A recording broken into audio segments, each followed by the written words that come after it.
Hi, I'm Michael Landsberg, Chief Investment Officer of Landsberg Bennett Private Wealth Management. Welcome to our 2023 Summer Market Update. We're going to be talking a little bit about Federal Reserve, earnings season most importantly, and also portfolio positioning. But I'll start with the Fed. Our belief is, and it continues to believe, that they're going to do what they say they're going to do, which Chairman Powell has indicated 2 more interest rate increases. We think we're going to see both of those. Now, the good thing is for people holding cash now, we're finally getting paid in cash. Now, our money market's yielding, in the high 4s, nearly 5%. That's good for us to be able to sit on some cash for a bit. But one of the problems with that is when an economy is slowing, and make no mistake, the U.S. economy is slowing, and we see that by negative earnings. A lot of times the news will tell you how great the economy is, but the consumer is pretty much dead on arrival here. A lot of consumer spending has fallen off cliffs in terms of what they're actually spending. Credit card debt's at highs, cash is at lows, so it indicates the consumer's not in great shape. But what we look at is, instead of anecdotally, it's corporate earnings. Corporate earnings in the fourth quarter of last year were negative year over year. First quarter were negative year over year. In the second quarter, we think it's going to be negative as well. So what happens when a Federal Reserve anywhere raises rates into a slowing economy, we think that's going to exacerbate the situation. So while we do think he's going to continue to raise rates, we think it's going to put some pressure on kind of the stock market in the back half of the year. At least you're going to see that in the earnings. Second quarter earnings, as I mentioned, we're right in the middle of that. And so as you're watching this video, earnings will be coming out for the top S&P 500 companies as well as NASDAQ. And again, we've got a negative streak going right now, negative fourth quarter, negative first quarter, and we believe, again, negative second quarter year over year. Now, our goal is, and our hope is, this is kind of the trough in those earnings. And we've been saying that all along. We thought the second quarter would be the worst, given the fact that, if I looked a year ago, second quarter wasn't that awful a year ago. So basically on a negative basis, we think we're at that bottom. And with that being said, there's still going to be some areas that you're going to see some decent earnings. You're going to see large banks do well. And part of the reason large banks are going to do well is because small banks are going to do so horribly. We had some bank scares earlier in the year, and a lot of people took their money out of smaller regional and smaller banks and put it into kind of the big behemoth banks. The big behemoth banks will do well because of that, but you're going to see some of those smaller banks not do as well. So we're going to see, I think, that slowdown. And again, that's something that we've anticipated in our positioning has been there. When you are positioning for portfolios, when you see growth slowing, and we've seen inflation slowing. So inflation slowing has been a positive. I don't want to get too carried away because the last print that came out, a lot of it was because of the price of oil. If you remember a year ago, oil was $122 a barrel. Now it's in the $75 barrel area. So that's great that it's come down, but in reality, food at the grocery store hasn't come down quite that much. Services have not come down that much. So we're still much higher than the Fed wants to be. The Fed looks at an indicator, and that indicator is right now about 4.8%. They'd like it to be in around 2. So we think there's some more work to do. We wouldn't be surprised if you see a little bit of a bump up in the next month or two with inflation, because those base effects, meaning oil's not going to be $122 the next time we look on a year over year basis. It's going to be lower. Inflation is going to be harder to actually to continue to go low at the rate it is.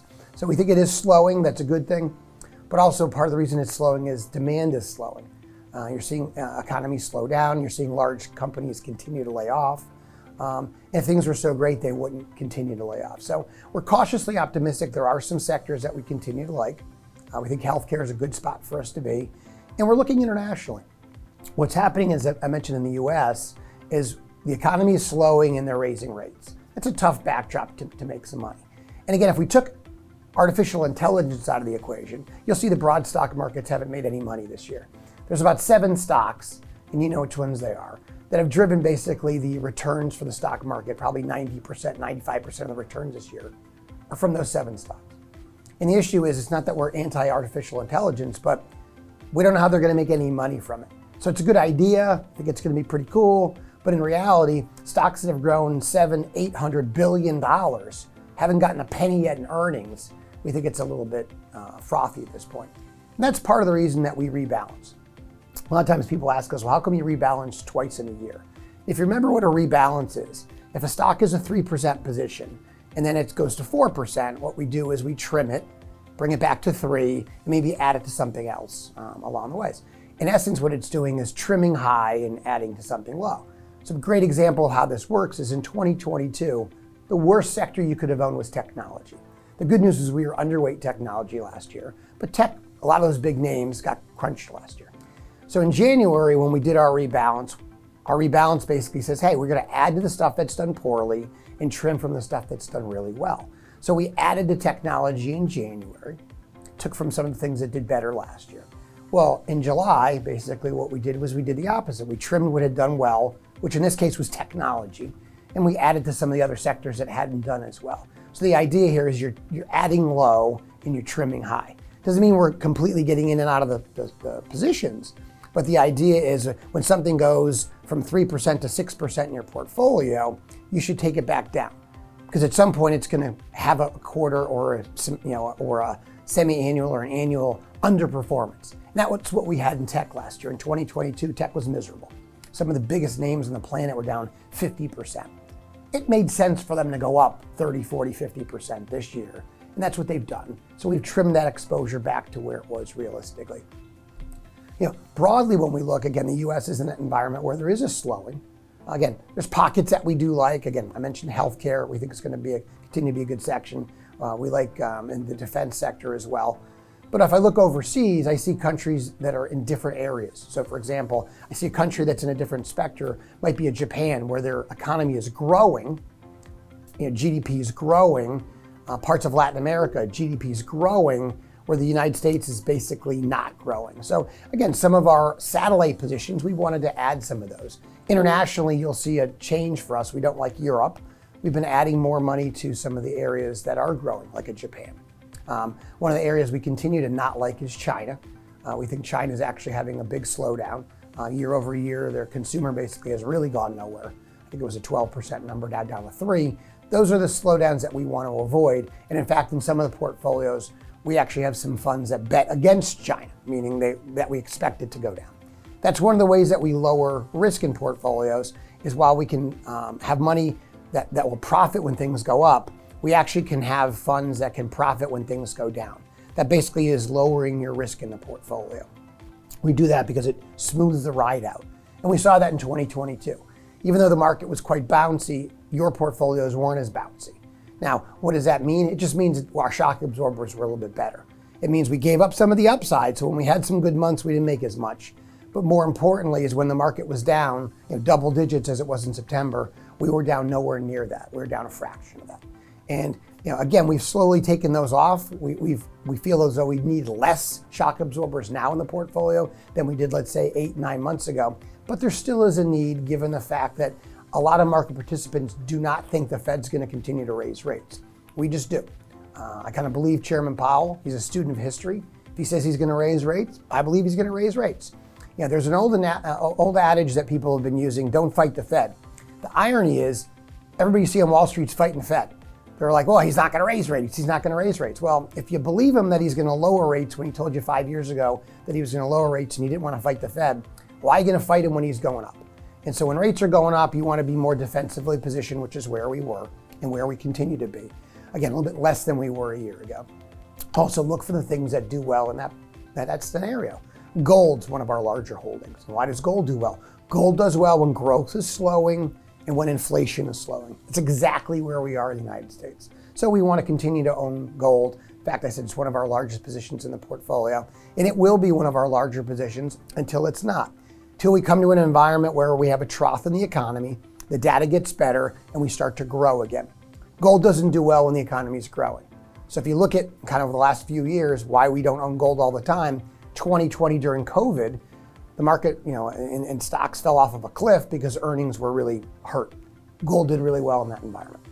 But in 21, when we were in stocks and stocks were doing well, gold wasn't where you wanted to be. Gold was where we wanted to be late fall of last year into this year. And that's kind of that idea. It's a cyclicality that we look for in gold. It's not something that we're going to buy and hold forever, but we're going to look and say, what are the opportunities? Where are we in the economic cycle? And as you know, things cycle. There's good and there's bad, and sometimes there's ugly. But the idea is in that cycle, where are we? Gold's in the environment right now. We think it's a good place to be. Continue to own a little bit of US dollar. Part of the reason we own the US dollar, because everybody tells you shouldn't own the US dollar. And ironically, if I had a dollar for every time somebody told me the rest of the world's going to move away from the dollar and the dollar's dead, I'd have a lot of dollars. So our belief is in an economy that's slowing inflation's slowing, the dollar typically has been a good place to be. We owned a lot of it last year. We've swapped that with gold, where gold's our bigger position now, but we still own a little bit of dollar. Again, the diversification is important for portfolios. We want to spread that risk around. What we've done in the bond world, many of you have seen, is we've gone to U.S. Treasuries. And why? Because you can't lose any money in U.S. Treasuries if you hold them to maturity. And so the idea is this volatility in bonds, because we do think, and this is just math, when interest rates go higher, it's not good for a lot of companies and anybody who borrows money. So I'm going to give you an example that I think is going to play out in the next 3 to 6 months. Maybe it's a year. I know it plays out, I just don't know the timing. If I borrowed money to buy an office building at 2%, and my office building in a big city had 80 or 90% occupancy, I'm getting my rent and I can pay my bills. And that's great. But commercial mortgages aren't 30-year mortgages. They're either 5 or 7 years. So 5 years goes by, and now we're at today, and I've got to refinance my debt. And it's not 2 or 3%, it's 7%. But I don't have 80 or 90% occupancy anymore because COVID happened, and a lot of people were working from home. So now I've got 40 or 50 or 60% occupancy. So where's that math going to be? I had a lot of extra money coming in rent. My interest rate was low. I could make my payments. Now my interest rate jumped up here. My occupancy's down here. Well, that's not going to work for very long. You're going to see some of these buildings come back on the market. And I don't mean on the market. They're going to get pushed back to some of these banks. And again, some of these regional banks that don't have the big resources to absorb those things. And we just saw it in San Francisco. Interestingly enough, a large hotel chain decided they couldn't make it in San Francisco. Now, San Francisco is a little bit of a crazy place given some of the politics and what's going on. But let's take it a step further. They couldn't make any money. They basically turned the hotel keys back into the bank and said, we're done. We can't make any money here. We think that's going to be a trend that you're going to see simply because of math. Now, again, it may happen again in bigger cities. I don't think it's going to happen in a small town. But when you start to see it to the extent that it is in some of the bigger cities, but it's going to happen across the country. So that's why we typically have avoided banks. In some of our portfolios, we're actually betting against real estate, just for the simple reason that a lot of people borrowed cheaply when things were great, and then we've had this seesaw. Again, unlike a mortgage where you've got a 30-year fix and you can stay in there for 30 years, corporations can't do that. If you borrow money to get a building, it's 5 or 7 years, and you're going to see that. In fact, there's about $1.5 trillion due this year, next year, that's going to basically have to be refinanced. And again, refinanced at much higher rates. So that's why we're cautious about some parts of the market. Again, other parts we like. We continue to like healthcare. And in particular, we're big fans of kind of this aging and kind of fattening proposition, if you will, where across multiple portfolios, we own stocks in the obesity space, the diabetes space, knee and hip replacement. Those are great businesses because people are going to live longer. Some of these weight loss drugs are doing amazingly well, and that's going to have a long run. That's not something we're going to buy for a quarter. You're going to be able to own that for the next 2, 3, 4, 5 years as they become more widespread. They're able to make them more, and insurance pays for them. So there are some sectors, again, that we like a little bit longer term. But again, there's some areas of the market that we think we've got to be careful with. That's why you see us carrying a little bit extra cash right now, just because we're getting paid so much in cash. So again, our positioning is we're expecting a choppy environment here for the earnings. We think earnings are going to basically be below where they were a year ago, negative growth. But we're hoping this is going to be the last time, I have to say, we've had negative earnings year over year for corporations. And again, some corporations are going to do well, and that's why we own individual companies. If I look at the broader market, the S&P 500 is going to have negative earnings. We don't really own the S&P 500. We own individual names that we think are going to continue to do well, and that's going to be hopefully our difference, our ability to find the stocks that are having growth, they're having the ability to kind of grow business, grow sales, grow revenue, as well as grow earnings. So that's kind of where we are. And again, we appreciate the confidence that you show in our firm. Enjoy the rest of your summer. And if you need anything, please reach out to us. Thanks again.